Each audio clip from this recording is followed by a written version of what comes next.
여러분 안녕하십니까? 이어서 광주 전남 뉴스입니다. 장마 전선의 영향으로 7월의 첫 주말은 흐리고 곳곳에서 비가 내렸습니다. 광주 전남에서는 활기찬 축제와 행사들이 이어졌습니다. 김진선 기자입니다. 주말을 맞은 장터에 흥겨운 북소리가 울려 퍼집니다. 개장 12주년을 맞아 열린 기념식에서는 공연과 경품 행사 등이 펼쳐져 장 보러 나온 손님들의 발길을 끌었습니다.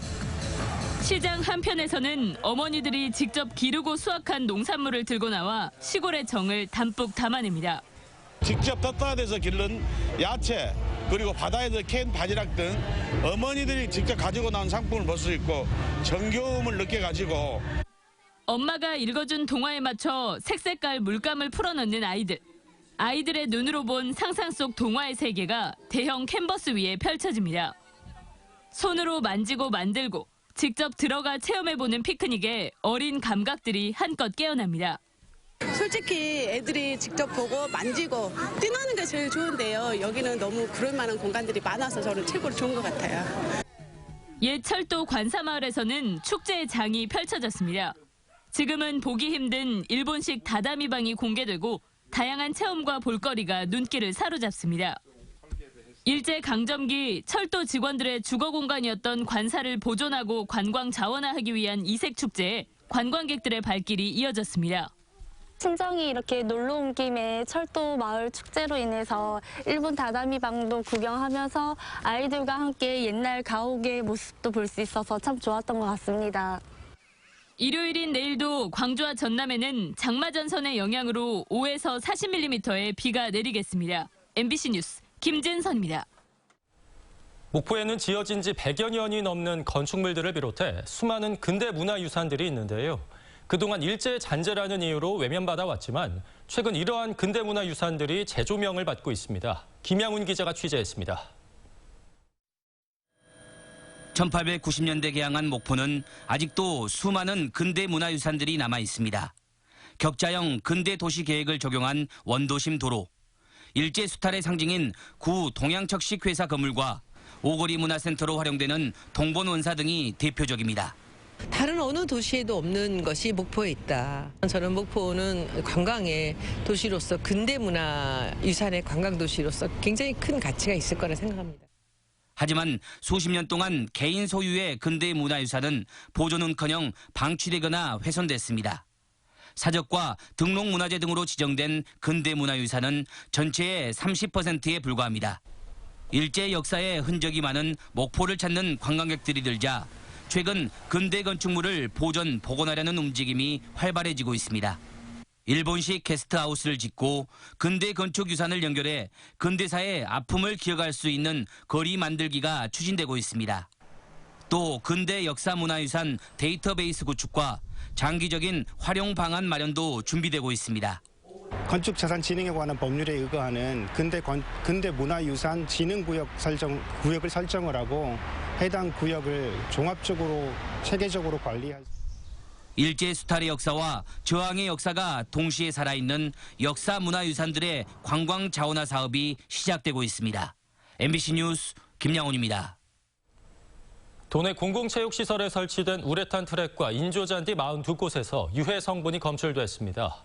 전라남도에 따르면 지난해 전문기관 조사 결과 도내 공공체육시설 우레탄 트랙 60곳 가운데 36곳과 인조잔디 67곳 가운데 6곳에서 유해 성분이 검출됐습니다. 전라남도는 올해 국비 108억 원 등 224억 원을 들여 문제가 된 우레탄 트랙 21곳과 인조잔디 6곳을 교체할 예정입니다.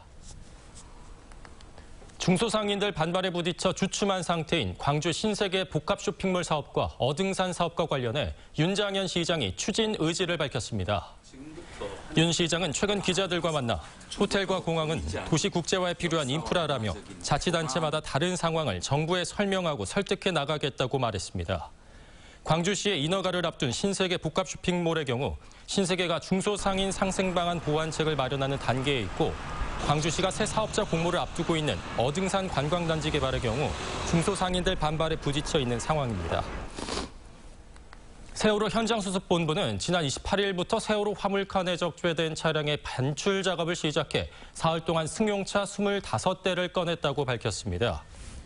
현재 작업이 이루어지고 있는 곳은 복층 구조인 2층 선미부 화물칸으로 주말에도 반출 작업이 이어졌습니다. 현재 세월호 3, 4, 5층 객실에서는 수색이 완료됐으며 오는 9월까지 1, 2층 화물칸에서 크레인으로 화물을 꺼내는 방식으로 미수습자 수색이 이루어집니다. 환경부가 광주시와 목포시 등 전기차 수요가 많은 전국 48개 지방자치단체에 모두 907대의 전기차 구매 보조금 예산을 추가 배정했습니다.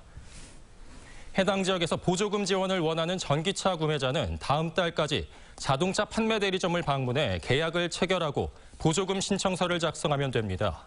환경부는 올해 14,000대 전기차 보급을 목표로 잡고 전국의 급속 충전기도 2,600기로 늘린다는 방침입니다. 오늘 오후 6시 30분쯤 목포시 상동의 중계 펌프장 시설에서 불이 나 포장 비닐과 설비 일부를 태우고 20여 분 만에 진화됐습니다.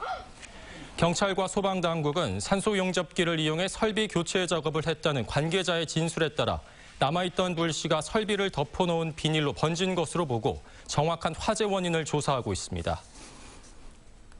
순천만 국가정원에 해바라기가 만개해 깊어가는 여름철에 볼거리가 되고 있습니다. 순천시에 따르면 유채꽃 단지 3만여 제곱미터에 심은 메밀과 해바라기가 지난주부터 절정을 이루고 있으며 이달 중순까지 장관을 이룰 것으로 예상됩니다. 이와 함께 올해 조성된 수국원에도 수국꽃이 만개해 관람객들의 새로운 힐링 공간이 되고 있습니다. 지난해 전남의 읍면으로 이동한 20, 30대가 전체 연령층에서 가장 많은 것으로 나타났습니다.